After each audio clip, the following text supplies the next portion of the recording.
HCF of 3 numbers बिल्कुल simple तरीके से बताने वाला हूँ, तो इस वीडियो को पूरा देखिए।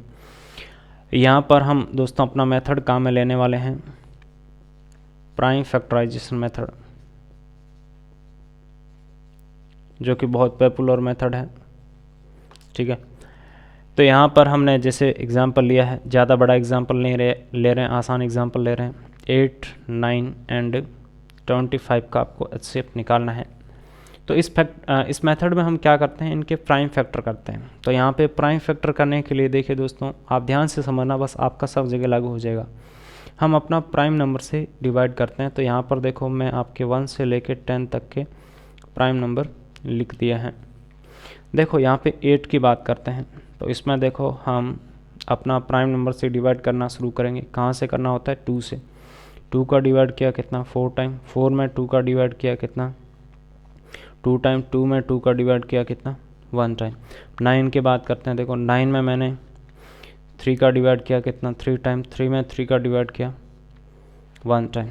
25 की बात करते हैं, तो इसमें देखो आपका 2 का डिवाइड नहीं हो रहा है, 3 का नहीं हो रहा है, लेकिन 5 का हो रहा है कितना, 5 टाइम। 5 में 5 का डिवाइड 1 टाइम। तो यहाँ पे 8 के देखो प्राइम फैक्टर क्या आ गया,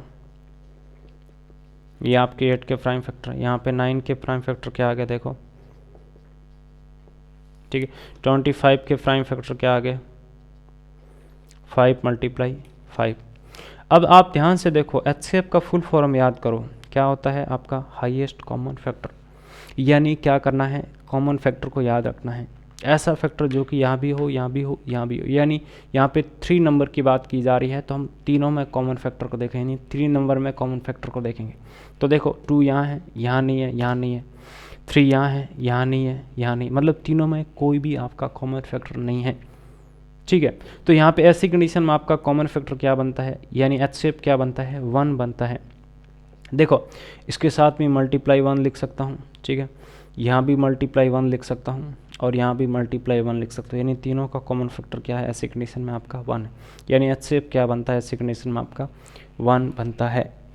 ओके, तो दोस्तों ये छोटा सा वीडियो है। अब सपोज करो, एक बार सोच के देखो, यहाँ भी 2 होता, यहाँ 2 होता, यहाँ 2 होता, जो तीनों का कॉमन फैक्टर उसको यहाँ लिख देते। फिर आपका कौन होता, 3 यहाँ होता, 3 यहाँ होता, उसको उसके मल्टीप्लाई में लिख देते। यानी कॉमन फैक्टर का मल्टीप्लाई आपको क्या देता है, HCF देता है।